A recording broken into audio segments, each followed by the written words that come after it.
በድጎማ የመጣ ማዳበሪያ ወስጄ ከማስቀምጥ ወስጄ ከማከማች ስፈልግ ብቻ ነው ወስደው ወረዳችን ደግሞ ያመጣል ማዳበሪያ ይደርሰዋል ይመጣለታል ከዛ ላይ እጠቀማለሁኝ እንጂ አንስቼ ክምችት ብዬ በፍጹም ወስጄ አላቅም አስቀምጬ አላቅም የሌሎችን ገበሬዎች ኮታ መዝጋት አልፈልግም ኦኬ ማለቴ ለምን ጥያቄዎችን እየበተናቸው እንደነው መንግስት አሰራሩ ለኢንቨስተሮች ወይ ደግሞ እንዳንቺ ላሉ ትልልቅ ሰፋፊ እርሻ ያላቸው ለኢንቨስተሮች የተለየ ኮታ አርጎ የሚሰጥ ከሆነ ለወረዳው የሚላከው ደግሞ ያንቺንም አካቶ ነው ወይ ወረዳው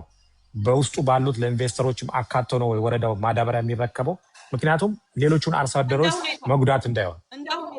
እንደ ሁኔታው ለምሳሌ ማመልከቻ ጽፌ የኔ ኮታ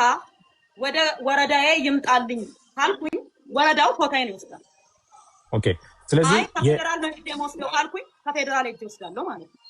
ስለዚህ ስለዚህ መንግስት ያንቺን ኮታ በረከት ገበሬው ወይ ደግሞ የተለያዩ ኢንቨስተሮች በዚህ ወረዳ ውስጥ ይገኛሉ ብሎ ላንቺ በመሬትሽ ልክ ማዳበሪያ ወደዛ ወረዳ ይልካል ማለት ነው ኦኬ ሌላ አይ ቲንክ ህዝቡ የነዳጁን ጥያቄ በተቻለ መጠን ተመልሶለታል ብዬ አስባለሁ ምክንያቱም የተከሰሰሽበት ጉዳይ የማዳበሪያ ጉዳይ ወይ የመሬት ጉዳይ ስላልሆነ የነዳጅ ጉዳይ ስለሆነ አንቺ 25 ሚሊዮን ብር አውጥተሽ ነዳጅ ገዝተሻል እነሱ በ8 ሚሊዮን ብር ከሰውሻል ከዚህ ጀርባ አንዳንድ ግለሰቦች እንደሚያነሱት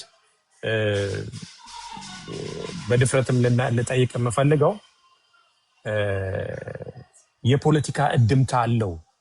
የፖለቲካ እድምታ ጫና አለው ብለሽ ታስቢያለሽ ምክንያቱም እየሰራሽ ስለሆነ ሀገሪቱ ላይ እየሰራሽ ነው እንደምትናገሪው ከሆነ እያየነውም ከሆነ አንዳንድ ብዙዎቻችን እንደምናየው በተለይ ወደ ምንድነው ብላቴ ነው ምናምን የሚባለው አካባቢ ደረቃማ የሆነ ለምቶማ ቦታ በጣም አልምተሹ ውሃ ሁሉ ቆፍረሽ በሶሻል ሚዲያሽ ላይ ለቀሽ አይተናል እና እንደዚህ አይነት ጠንከር ያሉ ለሀገር የሚጠቅሙ መጥቀም ብቻም ሳይሆኑ ለብዙዎች አራያ መሆን የሚችሉ ነገሮችን ስሰሪት አይቷል ፌደራል ፖሊስ አንቺ ከሰሽ እያለ ጥያቄ ጠይቀሽ እያለ ምን አነሳስቶት ነው አንቺን ምን አነሳስቶት ነው የ8 ሚሊዮን ብር ነዳጅ አክስራለች ወይ ደግሞ ሸጣለች ብሎ ሊናገር ወንትድ ብሎ ሊያወጣብሽ ይችላል ምክንያቱም አንቺ ከሰሻል 25 ሚሊዮን ከኖክ የተፈራረሽ ሰነድ እጅሽ ላይ አለ ነዳጁ ሲጫን ከጅቡቲ አንቺ ሀገር ውስጥ ምንድነው እስር ቤት ነው ያለሽው በአይንሽ አላየሽም እንደገና ደግሞ የጋምቤላ ክልል ርዕሰ መስተዳድር ነዳጁ መንገድ ላይ ሁሉ ተይዞ እንደነበረ ደብዳቤ ልኳል እንዲለቀቅ ከመጀመሪያው ጀምሮ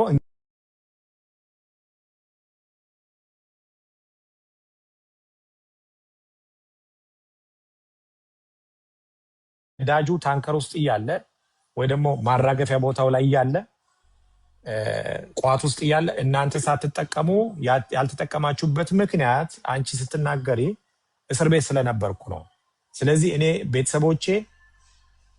ነዳጁ ብክነት እንዳይኖር ሌላዎች እንደዚህ አይነት ተሽጧል የሚለው ነገር እንኳን እንዳይኖር እኔ ስወጣ ይደርሳል በሚል ማሽኖቹ ራሱ ስራ ላይ አልነበሩ ስለዚህ እነሱ ግን ክምችት ብለው መተው ደብዳቤ ይዘው ጨረታ አውጥተው 25 ሚሊዮን ሳይሆን ወደ 38 ሚሊዮን ብር ሸጠውታል ስለዚህ በነዳጅ በእጅ ያልነካውትን ያላየውትን እስር ቤት ያለው ነዳጁን ከሸጡ በኋላ እኔን መልሰው ነዳጅ ሸጣለች ወይ ደግሞ ለወርቅ ነጋዴዎች ለወርቅ እንትኖች ማውጫዎች ነዳጁን አቀርባለች ሸጣለች የሚል ክስ መጥቶብኛል እኔ ግን ነዳጁ ጉድጓድ ውስጥ ራሱ ማከማቻ ውስጥ ራሱ እንደሌለ ለፌደራል ፖሊስ ክስ አቅርብ ያለው ነው ምትዩ ስለዚህ አሁን ይሄ እንደዚህ ሳይው ይሄ ከኋላው ምንድነው እድምታው የፖለቲካ እድምታ አለው ብለሽ ታስቢያለሽ ምክንያቱም አንቺ ብድር ከሌለብሽ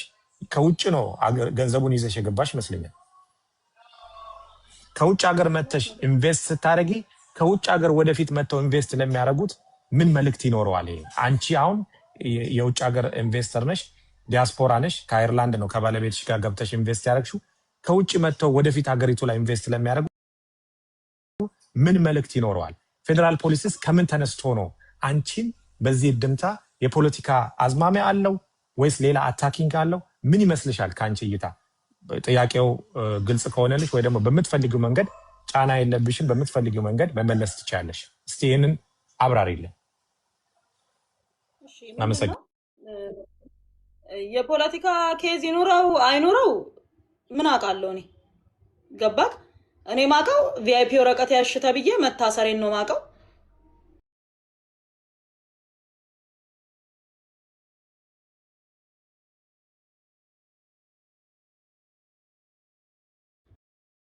መፈቻ እንደተሰጠኝ ነው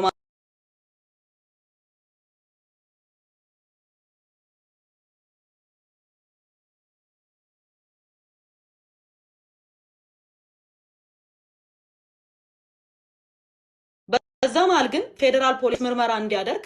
በጠበቃዬ በኩል ጠይቄያለሁ። ምንድን ነው ቅድምም እንዳልኩት የሆኑ የተደራጁ ኃይሎች አሉ ብዬ አምናለሁ። ገባክ? እኔ ገንዘብ ይዤ መጥቼ አምኜ ሀገሬ ነው ብዬ ኢንቨስት አድርጌያለሁ። እንደምታውቀው የተለያየ ሶሻል ሚዲያ አርበኞች ክፍያ ተከፍሏቸው ጭምር ስለ እኔ እንዲያወሩ ተደርጓል። ፌዴራል ፖሊስ ከታሰርኩኝ በኋላ ቢጠበቅ ሚከሰኝ የለም፣ ቢጠበቅ ሚከሰኝ የለም። በረከት እንዲያርጋለች 43 ሰው ነው 46 ሰው ከሷታል ብሎ አወንታ በርሲሳ ሚዲያ ላይ አውርቷል። ተበዳይ ነው አጭበርብራኛለች እያሉ ነው ብሎ አውርቷል ይሄ ሰውዬ። ከዛስ ፖሊስ ቢጠብቅ የለም ሰው፣ ፖሊስ ቢጠብቅ የሚጠይቅ ሰው የለም። ከዛ ስልኬ እጃቸው ላይ ስለነበረ